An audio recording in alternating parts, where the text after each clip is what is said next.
برادری سے اسرائیل کو ہتھیاروں کی برآمد اور ترسیل پر پابندی کا مطالبہ۔ اعلامیے میں 1967 کی سرحدوں سے پہلے والی فلسطینی ریاست قائم کرنے، عالمی برادری سے فلسطینی شہریوں کی نسل کشی رکوانے کا مطالبہ۔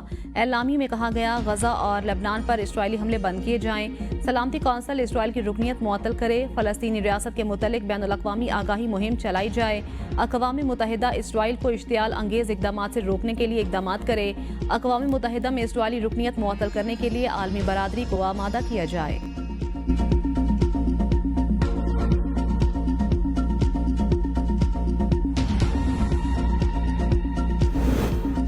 فوری جنگ بند کر کے اسرائیل کو ہتھیاروں کی فروخت پر پابندی لگائی جائے۔ وزیر اعظم شہباز شریف کا عرب اسلامی سربراہی کانفرنس سے خطاب، کہا غزہ کے مکینوں کو اشیاء خورنوش اور طبی سہولیات کی فراہمی یقینی بنائی جائے۔ اسرائیل امداد کو بطور ہتھیار استعمال کر رہا ہے۔ غزہ میں لاکھوں بے گھر، بھوک اور افلاس کے ڈیرے ہیں۔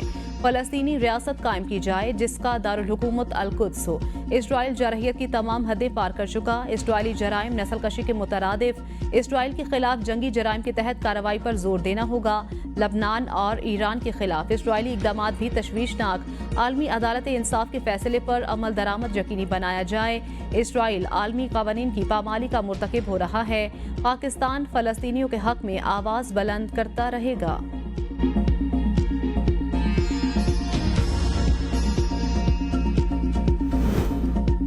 اقوام متحدہ میں اسرائیل کی رکنیت معطل کی جائے۔ فلسطینی صدر محمود عباس کا عرب اسلامی سربراہی کانفرنس سے خطاب، کہا اقوام متحدہ قراردادوں پر عمل درآمد تک اسرائیل کی رکنیت معطل رکھی جائے۔ تمام ممالک اسرائیل سے تعلقات منقطع کریں۔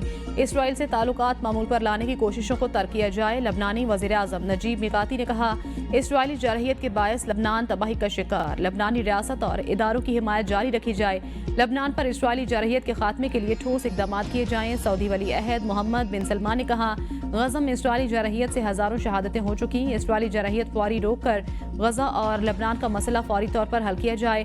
ترک صدر طیب اردگان نے کہا اسرائیل فلسطین کا وجود مٹانے پر تلا ہوا ہے۔ تمام مسلم ممالک کو متحد ہو کر آواز اٹھانی چاہیے۔